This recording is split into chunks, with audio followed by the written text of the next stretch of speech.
Fala pessoal, estamos juntos mais uma vez aqui no Chácara Talk, o nosso podcast da comunidade Chácara Primavera. É muito bom ter você aqui com a gente.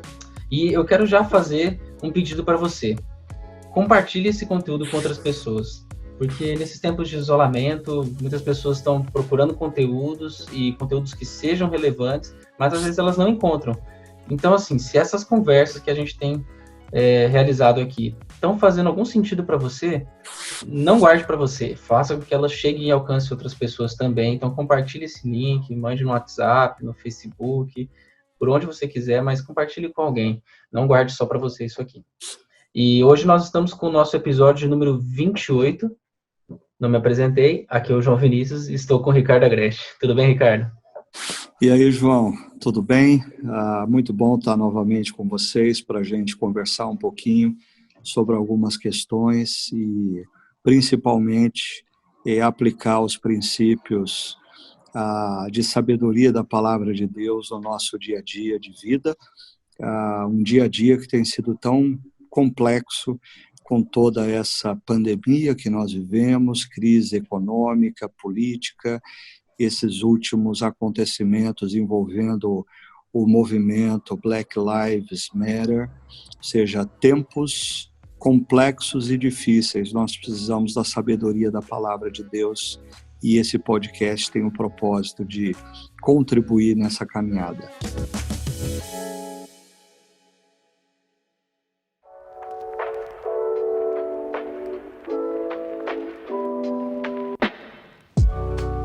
Nesse podcast hoje, a gente quer conversar um pouco sobre a nossa série, O Cara e o Corona, e também falar um pouco sobre essas situações que estão nos envolvendo e o que vem por aí também com a nossa série de reflexões. E eu quero relembrar de um ponto aqui que eu acho que vale a pena a gente começar com ele, que você citou na sua última reflexão sobre uma solidão pandêmica, que muitas pessoas hoje têm muitos contatos, mas poucos amigos. E como que a gente lida de verdade com esse paradoxo? Pois é, João, eu acho que esse paradoxo ele é criado por essa situação do mundo contemporâneo, principalmente relacionada às redes sociais, porque quando a gente para pensar o que era a vida de uma pessoa um século atrás, sem redes sociais, sem telefone celular, sem mesmo telefone em casa, telefone fixo, né? Os relacionamentos daquela pessoa estavam grandemente condicionados aos seus familiares que moravam consigo, aos vizinhos, e lembrando que boa parte do mundo, no início do século passado, ainda era um mundo rural, o que fazia com que as distâncias geográficas se tornassem um impeditivo nas relações. Então, eu diria que, diariamente, uma pessoa, no início do século passado, tinha contato, talvez, com 10, 15 dia que ia à igreja, talvez 30 pessoas num dia. Hoje, quando nós acordamos e lemos as nossas mensagens de WhatsApp e de e-mail antes da gente acordar, nós já temos um número superior a esse de pessoas que supostamente se relacionam conosco. Então, ao longo do dia, dependendo da sua vida e do seu ativismo nas redes sociais, você se relaciona com centenas de pessoas. Mas isso é caracterizado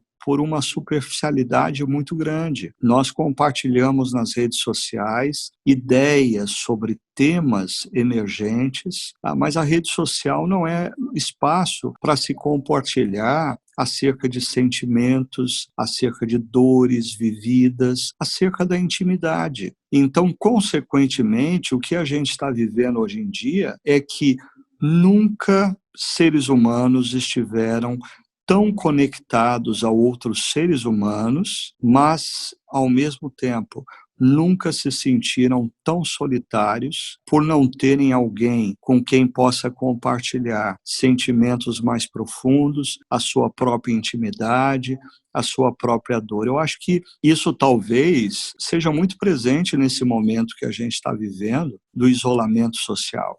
Pessoas estão geograficamente isoladas, mas o pior não é isso, é que num primeiro momento elas foram talvez consoladas através das interações nas redes sociais, nos e-mails, nos WhatsApps, mas eu sinto que a gente caminha agora para um segundo momento, que é a constatação e a falta que as pessoas estão sentindo de conversas aonde exista tempo para compartilhar os medos mais profundos, para compartilhar as dores, as inseguranças. Exista espaço para o exercício da empatia. As redes sociais não nos oferecem isso, né? Como a gente viu na última reflexão, amizades verdadeiras, elas demandam situações aonde não só uma experiência é compartilhada, mas enquanto a experiência é compartilhada, existe de um lado lealdade sendo exercitada. Alguém está escutando e esse alguém é leal. Esse alguém não vai fazer comentários pelas costas. Esse alguém não vai fazer comentários desleais para um terceiro. Do outro lado, a vulnerabilidade, a capacidade da gente ter pessoas e grupos de amigos para os quais nós possamos dizer, olha, está difícil, está doendo, eu estou preocupado com essa situação, olha, eu estou me sentindo inseguro em relação a isso que está acontecendo, né? Então, as experiências são compartilhadas num contexto onde, de um lado, existe vulnerabilidade, do outro lado, existe lealdade. Esse é o terreno no qual verdadeiras e profundas amizades são desenvolvidas. E isso tem nos faltado nos dias atuais, e o isolamento social tem talvez intensificado essa constatação. Quando você fala sobre ser vulnerável, leal, sobre a gente compartilhar experiências, como que a gente pode fazer isso em tempos onde a vida parece tão monótona, tão pacata?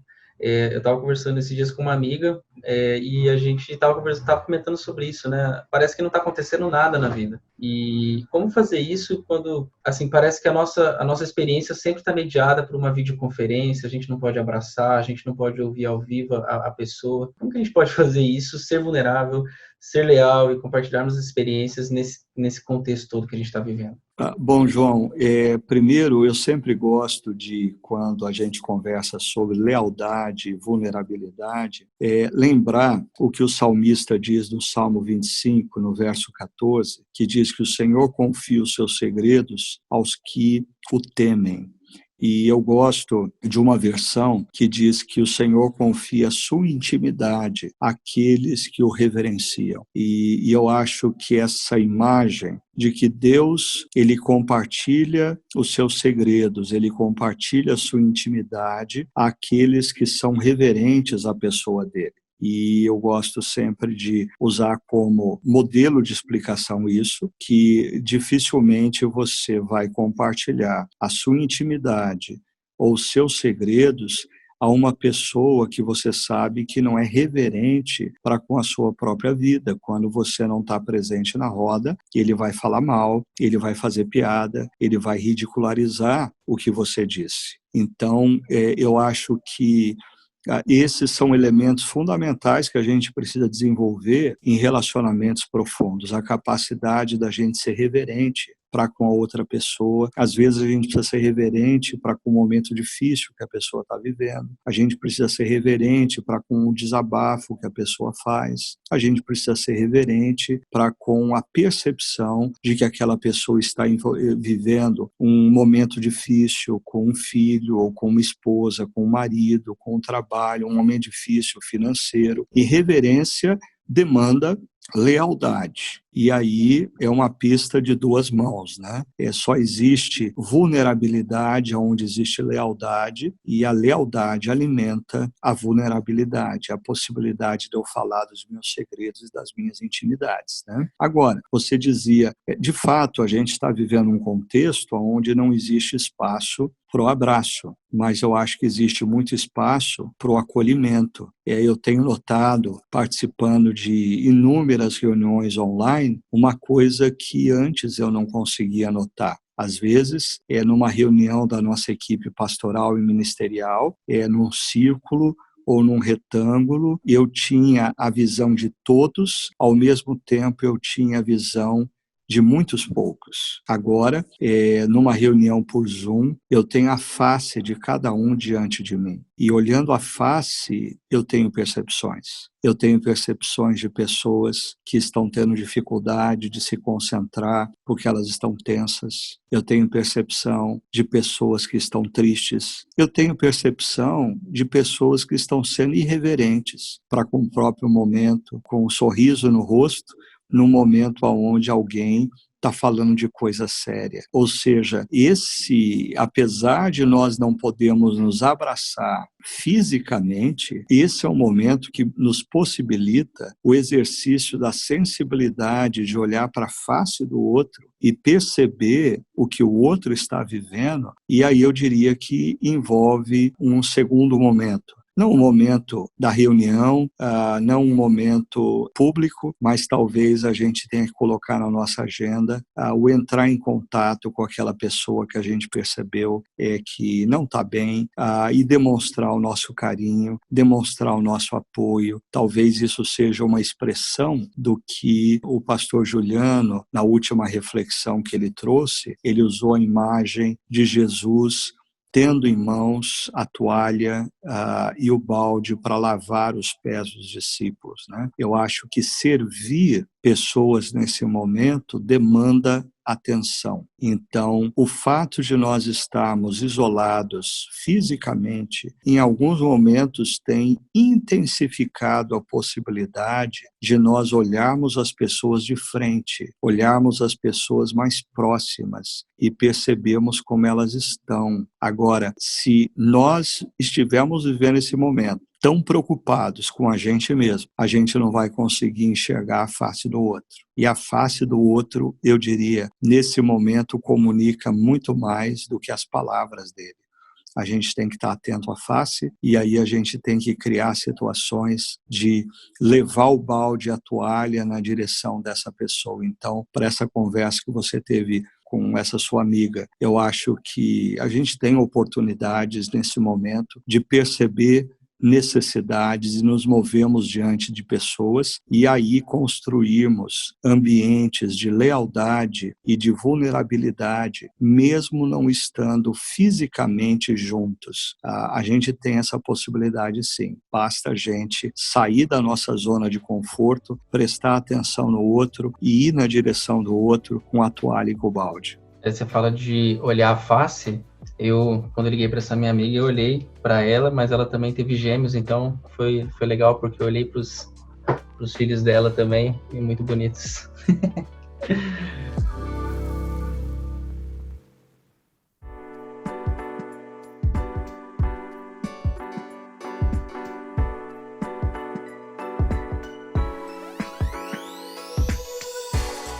Ricardo, uma coisa que eu estava pensando aqui quando você estava falando, a gente tem na tradição cristã o termo hospitalidade, né? Um termo que a gente fala muito quando a gente está estudando alguns textos bíblicos e falando sobre o que a Bíblia ensina sobre esse assunto, mas eu penso que a Bíblia ela supera um pouco a noção de hospitalidade como só sendo uma prática de você abrir a sua casa para pessoas estarem ali e se tornarem suas amigas e tudo mais. Mas acho que mais a hospitalidade tem a ver com nós abrirmos a nossa vida, abrirmos o nosso coração com as pessoas, né? E aí eu queria te fazer a seguinte pergunta: quais oportunidades você entende sobre a hospitalidade e sobre esse momento que a gente está vivendo, oportunidades e perigos quanto às nossas amizades? O que a gente pode tomar cuidado e onde a gente pode se abrir mais e melhorar os nossos relacionamentos nesse tempo?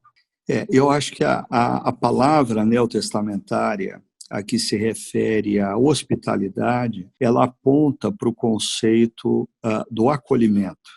A hospitalidade nos dá a ideia de um acolhimento físico, mas no Novo Testamento, um dos imperativos de pontualidade que nós encontramos é o de se acolher mutuamente, ou seja, abraçar ao outro. E eu acho que nós estamos vivendo um momento em que, devido à pandemia, o isolamento, a crise econômica, a crise política e tudo que nós estamos vendo nas imagens da TV, isso vai gerando nas pessoas um desgaste emocional que demanda mais e mais a gente ter a capacidade de acolher ao outro. E acolher o outro nessa hora passa por acolher o limite dos outros.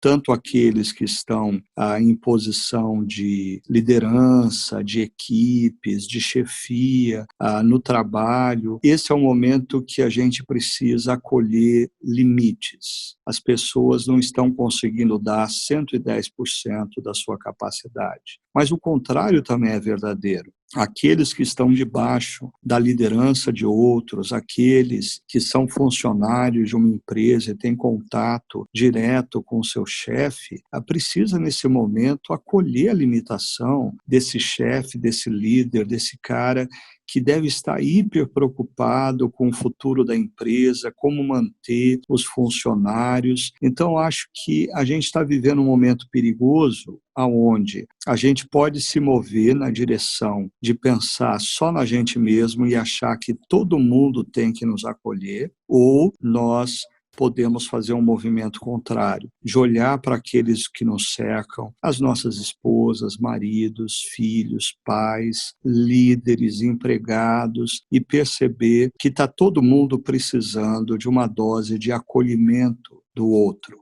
Eu creio que esse é um bom caminho para, nesse momento, nós exercitarmos o imperativo da mutualidade, do se acolher mutuamente. Às vezes, nesse ambiente tenso que nós temos vivido, eu percebo, por exemplo, pessoas, ao invés de acolher aqueles que já estão vivendo um momento difícil, essas pessoas trazem novas pautas para gerar pressão, demandas que geram mais pressão do que, de fato, orientação nesse momento. A gente vai precisar exercitar isso, que é acolher o outro no seu limite. Seja esse outro a sua esposa, o seu marido, o seu filho, o seu pai, seja esse outro o seu funcionário ou o seu chefe. É tempo da gente exercitar o acolhimento.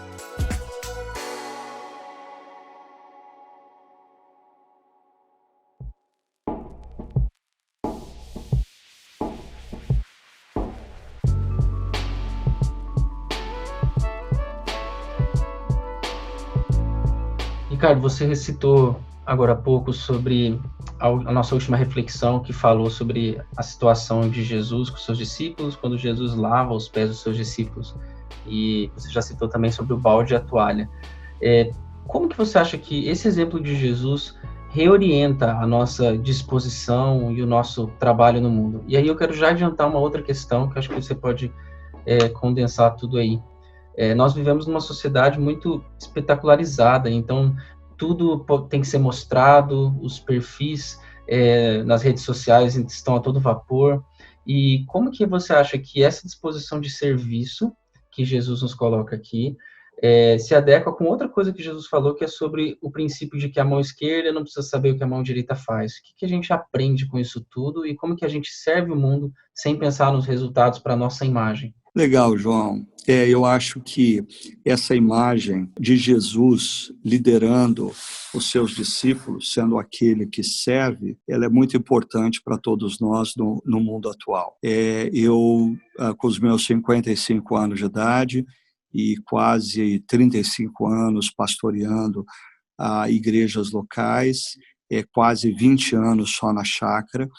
Eu faço parte de uma geração de líderes que eu diria que estão sendo grandemente desafiadas por aquele conceito que nos trouxe o David Ferguson, do fazer heróis. Chegou o momento dessa geração de líderes que eu faço parte, de investir mais na geração que vem em seguida e fazer dessa geração que vem em seguida heróis de causas, campeões de causas. Isso é a forma como a minha geração de líder pega a toalha, pega a bacia e serve como líder. Agora, a geração mais jovem também tem os seus desafios e precisa entender o que significa ser líder jovem, com a toalha no ombro e com a bacia nas mãos. Eu diria que essa geração mais jovem é uma geração que, devido às redes sociais, ela tem uma urgência por protagonismo, principalmente por visibilidade, é muito maior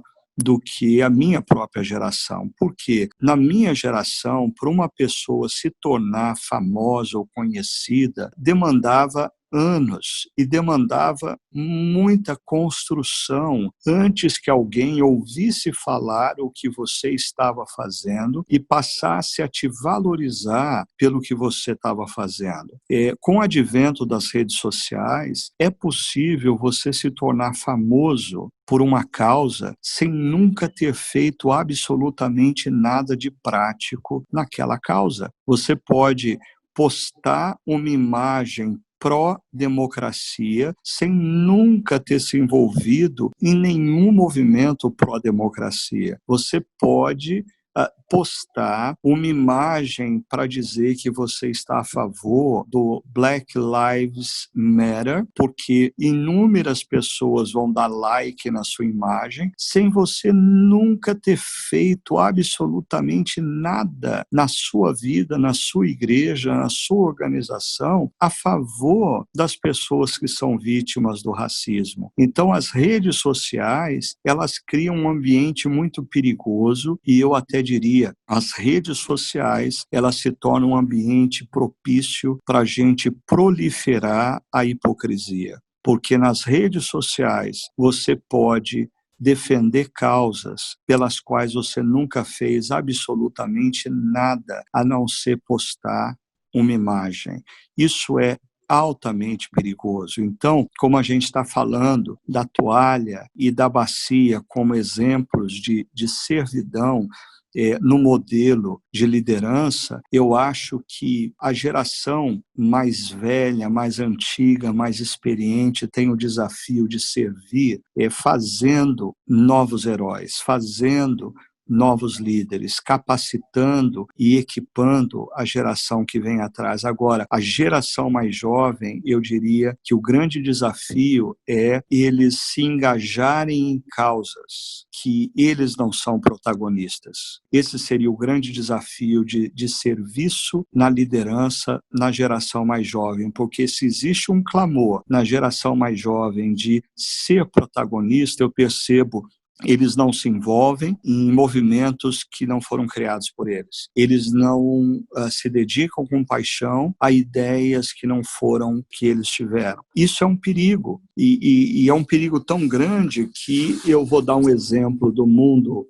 fictício e outro do mundo real. No mundo fictício, me vem sempre à mente o que aconteceu com os filmes dos Vingadores, né? Eu sou de uma geração que eu li os gibis dos Vingadores. Tem gente que nem sabe mais o que é gibi, mas eu li os gibis dos Vingadores e eles não precisavam um do outro para resolver o problema. Cada um deles resolvia o problema por si mesmo. Ou seja, era uma época em que um herói era suficiente para resolver o problema do mal. No entanto, os filmes produzidos mais recentemente nos levam à conclusão que absolutamente nenhum herói é tão bom e suficiente para o tamanho do problema que nós temos diante de nós. Então, eles precisam se unir e eles precisam ver no movimento, na comunidade, mais poder do que no indivíduo. E aí eu queria associar um fato real.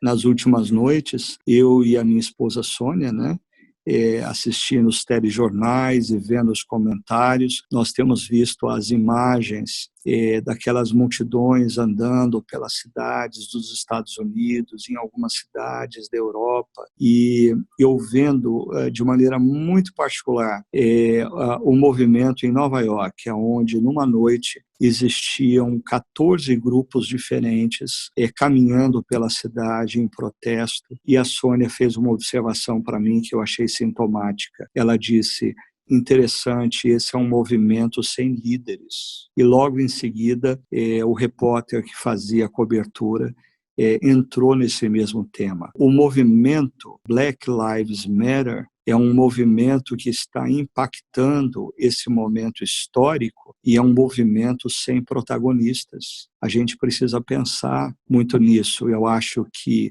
eu faço parte de uma geração que gradativamente precisa abrir mão dessa visão dos super-heróis. Nós não somos suficientes para resolvermos o problema do mal que envolve a nossa sociedade. Nós precisamos compartilhar poder, equipar novos líderes para que eles exerçam também uma liderança significativa e relevante, mas essa nova geração precisa perceber esse paradoxo que nós estamos inseridos nesse momento. Por um lado, uma busca desenfreada por protagonismo. Por outro lado, os movimentos que efetivamente fazem diferença, quer no mundo da ficção, quer no mundo real, têm sido movimentos que mais e mais você não consegue identificar o líder. O líder se dilui, ele se dissolve, e o movimento e a causa é maior do que o próprio líder. Esse é um grande desafio que nós temos nas próximas décadas para a liderança. E para mim essa é a forma mais clara de enxergarmos o que significa no mundo contemporâneo ser um líder com a toalha no ombro e a bacia na mão.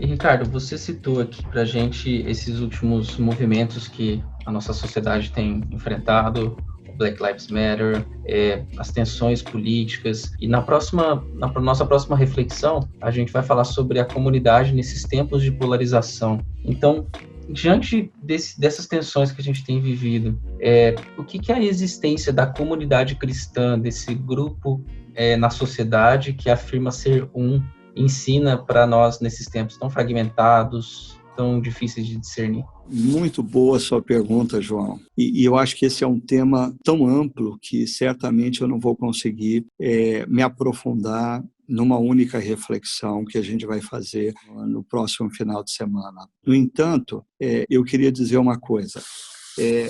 Perceba que nós estamos vivendo um momento histórico e nós vamos voltar à questão das redes sociais e da internet. Pessoas supostamente têm contato com muito mais informação do que pessoas que viveram no início do século passado. No entanto, devido a todo o mecanismo por detrás da internet, das redes sociais, hoje é comprovado que gradativamente você passa a ter informações apenas dos grupos que estão alinhados à sua visão. Então, cada vez que você clica no perfil de uma pessoa, dando like na postagem de uma pessoa, mais você vai receber informações daquela pessoa e, consequentemente, o conteúdo, se é num direcionamento, eu diria, depois de inúmeros likes durante vários dias, semanas e meses, você vai estar recebendo constantemente informações só de uma perspectiva da vida, só de uma perspectiva do problema. Eu diria que isso tem gerado esse momento de polarização que a gente tem vivido e mais, a nossa incapacidade de dialogar com aquele que pensa de maneira diferente da gente. Constantemente, na mesa do almoço e do jantar de famílias antes do isolamento, né? Filhos, pais e pessoas de outras gerações não conseguem mais conversar sobre política, sobre economia, sobre direitos humanos, porque a gente está sendo tomado por uma intolerância, uma perda da capacidade de ouvir o que o outro tem a dizer. E nesse aspecto, eu colocaria a importância da comunidade cristã, porque eu acho que a comunidade cristã é um dos últimos redutos na sociedade ocidental onde pessoas com diferentes visões convivem. É um dos últimos redutos. Gradativamente, nós estamos começando a viver guetos nas redes sociais, nós estamos nos transformando em guetos, onde se alimenta uma mesma perspectiva do problema e a gente perde a capacidade de ouvir o que o outro tem a dizer. No entanto, pensando em comunidade cristã, aqui eu faria 2 alertas que no contexto da nossa comunidade Chácara Primavera, a gente tem procurado estar atento há anos, né? Primeiro, às vezes existe a pressão de pessoas para que, por exemplo, nós tenhamos grupos pequenos formados por pessoas que têm algum nível de afetividade. Então, existe o desejo de que os grupos pequenos sejam formados, por exemplo, por jovens casais. Existe um perigo nisso.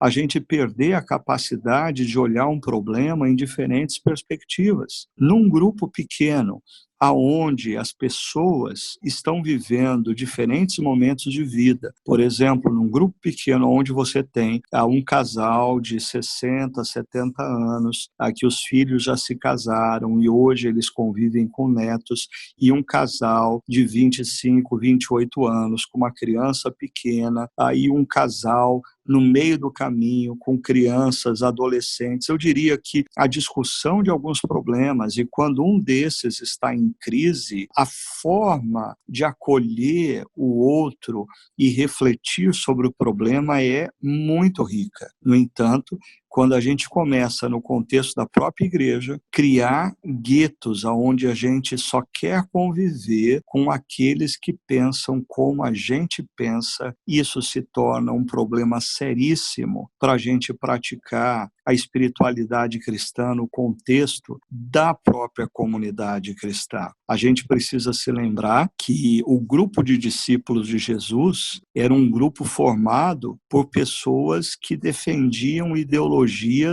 bem opostas.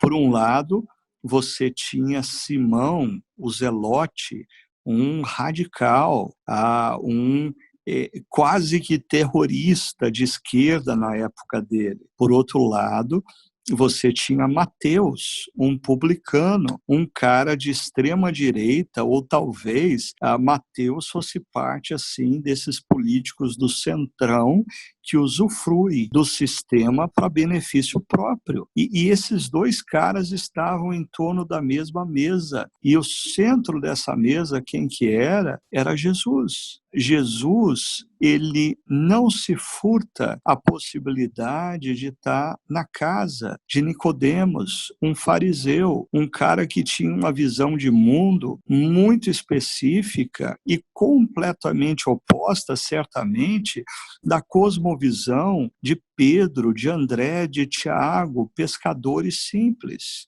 É essa capacidade de termos Jesus no centro e nós com diferentes visões em torno da mesa. Eu acho que se a gente discutisse os problemas que nós temos hoje na sociedade, nos lembrando que Jesus está à mesa conosco, nós poderíamos praticar o que Paulo fala em Filipenses capítulo 2, dizendo cada um cuide não somente dos seus interesses, mas também dos interesses dos outros. O que é isso? É empatia, é capacidade de ouvir o outro e sentir a dor do outro. Mas nós estamos numa sociedade em que as pessoas, elas estão perdendo a capacidade de serem empáticas. Por quê? Porque elas só convivem com pessoas que pensam como elas pensam. No contexto da igreja local, eu acho que um outro perigo que a gente corre diz respeito no passado a essa visão clássica, né, de sociedades internas, e no modelo mais contemporâneo, aí eu percebo isso mesmo, por exemplo, quando os jovens só convivem entre si como jovens e só participam das causas dos jovens, perdendo a conexão com o contexto maior da comunidade e as diferentes perspectivas da vida que a comunidade cristã nos oferece. Eu concluo essa resposta reforçando isso, João. A igreja, a comunidade cristã, talvez seja um dos últimos redutos na sociedade ocidental aonde existem pessoas com diferentes perspectivas acerca dos mais variados assuntos, e existe o perigo de nós interpretarmos isso como um mal. Não, isso é um bem. Nós estamos precisando resgatar a capacidade de ouvir o outro empaticamente. E para isso é de fundamental importância que a gente saia dos nossos guetos virtuais gerados pelas redes sociais, a gente saia dessa tendência de nos sentirmos confortáveis em convivermos só com aqueles que pensam como e a gente precisa se expor a esse contexto da comunidade cristã maior, com respeito pela opinião do outro e o exercício de um ouvir empático. Eu termino dizendo, para mim, que posso trabalhar remotamente em quase tudo que eu faço, é muito fácil eu defender o isolamento social. Agora, eu preciso ouvir o que aquele meu amigo de igreja, que é dono de uma empresa e que está preocupado porque a empresa já está no vermelho, e se esse isolamento persistir por mais 30 dias, ele vai ter que talvez pedir a falência da empresa, e toda a preocupação que esse querido tem. Eu não estou dizendo que eu estou certo, ele está errado, ele está certo, eu estou errado. Eu estou dizendo que eu preciso ouvir o que o outro defende com empatia, sentindo o sofrimento dele e entendendo as causas dele. Isso se faz de grande importância no nosso contexto atual, e eu não vejo futuro para a nossa sociedade ocidental e para o modelo democrático que nós temos se nós não redescobrirmos urgentemente a capacidade de ouvir o outro empaticamente. Você citou o texto de Filipenses, escrito por Paulo, e a gente tem refletido sobre esse texto, mas Paulo em Efésios também fala algo muito interessante sobre isso, né? Ele vai falar que a gente se submete um ao outro porque nós nos submetemos todos ao Espírito Santo de Deus, né? Então é no Espírito que a gente consegue encontrar, de fato, um ao outro, apesar das diferenças, né? E lá mesmo Paulo vai falar que não há judeu nem grego, e ele vai fazer várias distinções para lembrar que todos são um em Cristo Jesus, né? E tem uma palavra que você usou aqui agora há pouco tempo aqui no nosso podcast também, que é lealdade, e eu fiquei pensando em algo aqui, e se eu estiver errado você pode me corrigir, mas assim, que a nossa lealdade a Jesus e ao seu reino, esse reino de comunhão, é que vai fazer com que a gente seja leal aos nossos amigos, né? Nós não vamos encontrar uma lealdade vazia, mas uma lealdade preenchida por Jesus, né? É verdade, João, porque assim a gente precisa tomar cuidado com duas coisas, né? Se a nossa lealdade primeira é ao nosso amigo, quando o nosso amigo estiver andando por caminhos que não são os caminhos do Senhor, nós vamos nos omitir e vamos fazer mal para esse amigo. Agora, se a nossa lealdade primeira é a Jesus, nós vamos ser leais a esse amigo ao ponto de falar para ele que ele está errado no caminho que ele está tomando. E aí, fazendo uso dos próprios termos que Paulo usa em Efésios também, né, que nós devemos falar a verdade em amor. A gente não pode, em nome do amor, omitir a verdade. Em nome da verdade, omitir o amor. Aqueles que me acompanham há algum tempo sabem da minha crítica à nossa cultura brasileira, que faz com que nós, em nome do amor, nos omitamos diante da verdade. E pior, né? Às vezes a gente vê um amigo que está cometendo um erro, mas em nome da amizade a gente não expõe a esse amigo o erro que ele está cometendo. No entanto, a gente faz uma coisa pior. no grupo de 3, 4 amigos, que este amigo que está cometendo o erro não participa, nós falamos mal dele. Ou seja, nós erramos e destruímos qualquer possibilidade de construção de lealdade. Primeiro, porque nós somos incapazes de falar para um amigo que ele está errado.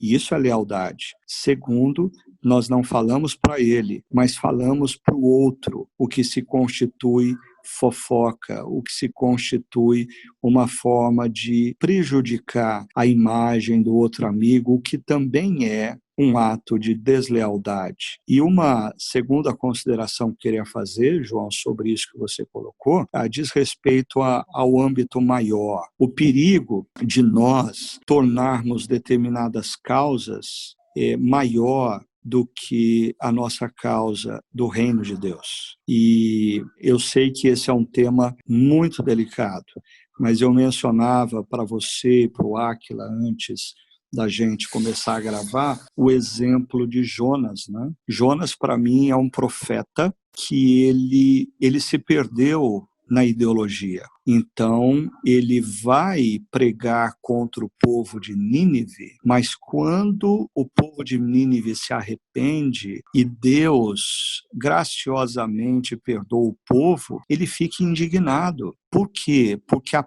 pauta ideológica dele se tornou mais importante e prioritária do que o reino de Deus, o que Deus queria fazer na história. Então eu vejo pessoas no momento que nós estamos vivendo, tenso, difícil, na dimensão política do nosso país, nós como profetas de Deus, nós precisamos sim falar contra toda forma de injustiça, toda forma de desigualdade, mas nós precisamos tomar cuidado para nós não abraçarmos a ideologia por detrás disso de maneira tão intensa a ponto de nós passarmos a odiar aqueles que se opõem a nós, e quando a gente passa a odiar aqueles que se opõem, não existe mais possibilidade daqueles que se opõem se arrependerem, pedirem perdão e serem agraciados, porque não é mais isso que a gente quer. O que a gente quer é a destruição daqueles que se opõem.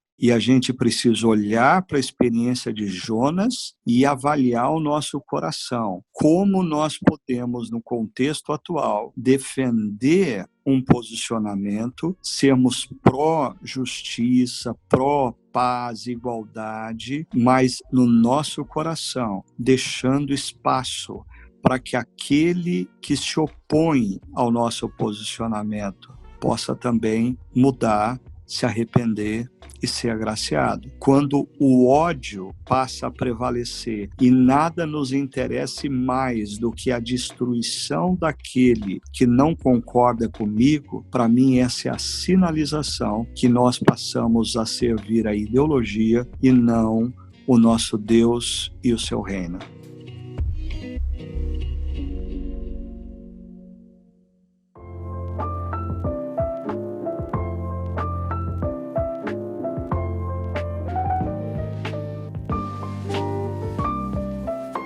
Recentemente eu li um livro que falava um pouco sobre a dificuldade da unidade na igreja.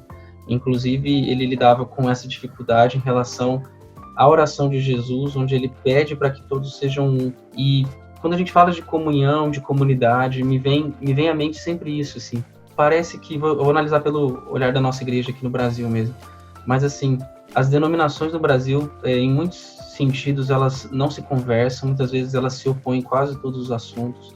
A gente tem, parece que, uma dificuldade imensa de cooperação institucional e também tem uma dificuldade de comunhão dentro da igreja. A gente se divide por ideologias, por classes sociais, por gênero até. Esses eu acho que são alguns desafios aí, mas como que você olha para tudo isso e como que a igreja pode ser para a sociedade que a gente tem um grande testemunho de unidade? Pois é, João.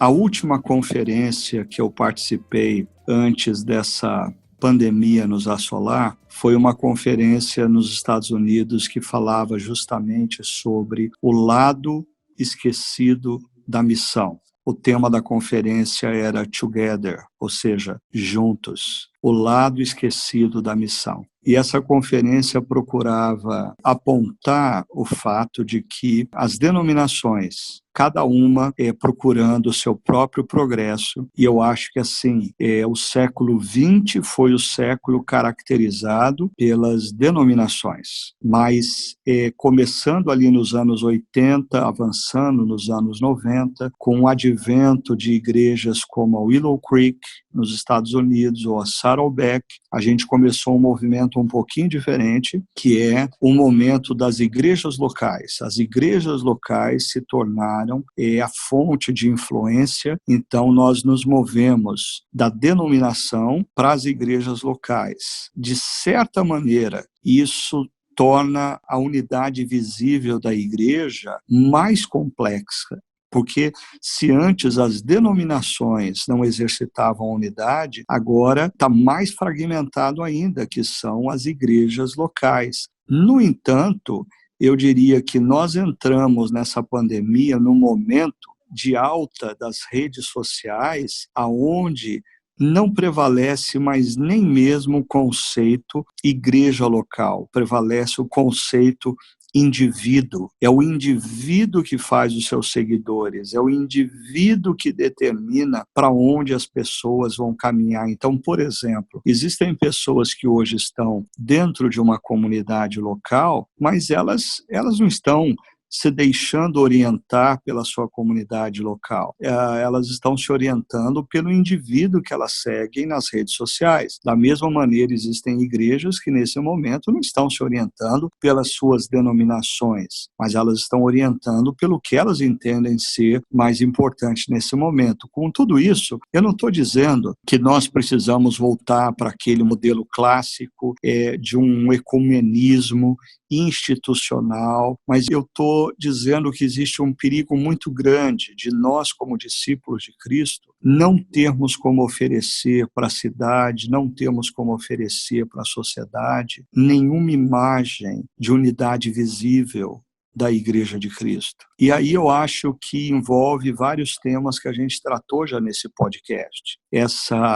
A busca desenfreada por protagonismo, essa dificuldade da gente participar de movimentos nos quais nós não somos a cara do movimento, ou nós não nos envolvemos com paixão, com ideias que são levantadas por outros. Nós perdemos a capacidade de ouvir empaticamente para entender as dificuldades da outra igreja, da outra denominação, mas o fato é que, em meio a tudo isso que nós estamos vivendo, seria de fundamental importância que a sociedade brasileira percebesse algum nível de unidade visível da Igreja de Cristo no Brasil. É impossível a gente pensar em unidade visível de todas as igrejas que se denominam igrejas, porque eu diria, algumas delas nem igrejas são. Mas eu estou pensando aqui no grupo mais que eu considero sensato, mais próximo, o grupo de igrejas que podem discordar de perspectivas teológicas, periféricas, mas são centradas no Evangelho, são centradas em Jesus, são centradas na palavra. Por que não os líderes dessas igrejas, e eu me incluo entre esses líderes, por que não colocarmos nesse momento de dor e de sofrimento da sociedade brasileira, colocarmos a toalha no ombro, pegarmos a bacia e sermos mais servos. E se nós fizermos isso, eu diria, nós vamos desenvolver projetos juntos, nós vamos caminhar juntos e nós vamos dar à sociedade brasileira que está sangrando a possibilidade de ver algum nível de unidade visível da Igreja de Cristo no nosso contexto histórico. Nós precisamos orar por isso. Se Jesus orou pela unidade da igreja, eu acho que na pauta de cada igreja, cada discípulo que está ouvindo esse podcast, nós precisaríamos resgatar nessa pauta o item: vamos orar pela unidade visível da Igreja de Cristo no nosso país. Nós precisamos disso.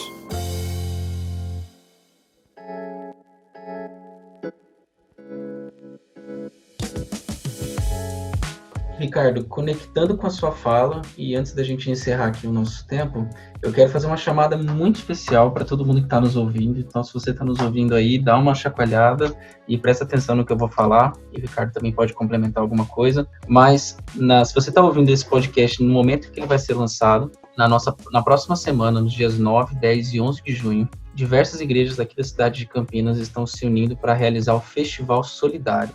E nesse festival, além de palestras e músicas, vai acontecer uma campanha de arrecadação que procura levar sustento e esperança para pessoas que estão passando por muitas dificuldades aqui na cidade de Campinas. Então, fiquem de olho nas nossas redes sociais. Nós, como Chácara, estamos participando desse movimento. Então, fiquem de olho nas nossas redes sociais, participe do festival e se envolva financeiramente, se envolva outras pessoas também, para poder ajudar as pessoas que mais precisam. E para saber de tudo isso, é só entrar em igrejaemmovimento.org. E se você é líder de uma das igrejas da região de Campinas e quer participar, deixa eu te dar uma dica bem rapidinha que você encontra lá no site, mas você pode participar fazendo com que a sua igreja se torne uma parceira.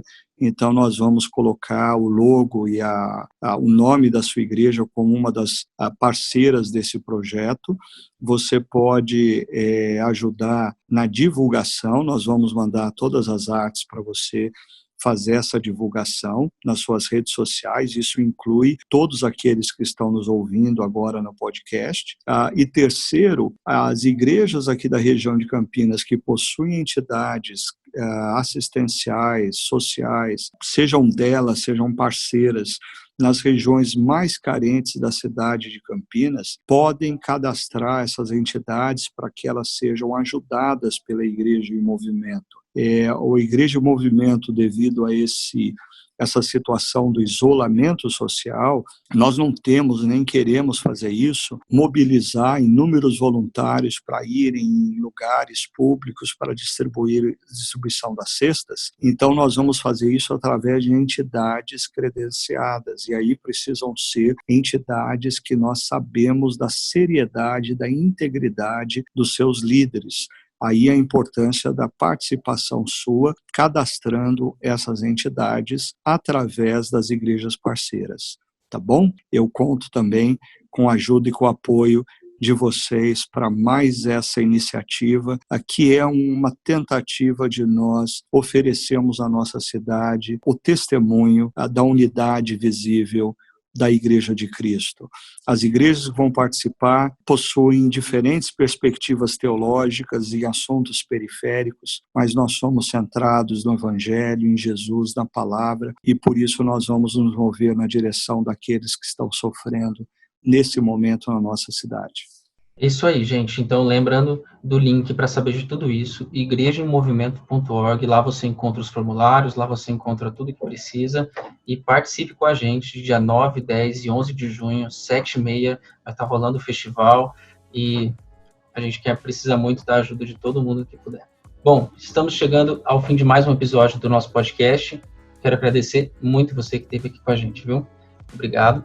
E lembre-se sempre de estar conectado com a nossa comunidade, seja nas nossas redes sociais, em tudo que a gente tem feito. E lembrando também o que eu já falei no início, se esse conteúdo tem sido bom para você, compartilhe com alguém, não guarde para você. E é isso, os nossos prédios estão fechados, mas a nossa comunidade continua em missão, e para acompanhar tudo que a gente tem feito, acesse chacra.org/online, tá tudo por lá. Um grande abraço e que Deus abençoe muito a sua vida. Até o nosso próximo episódio.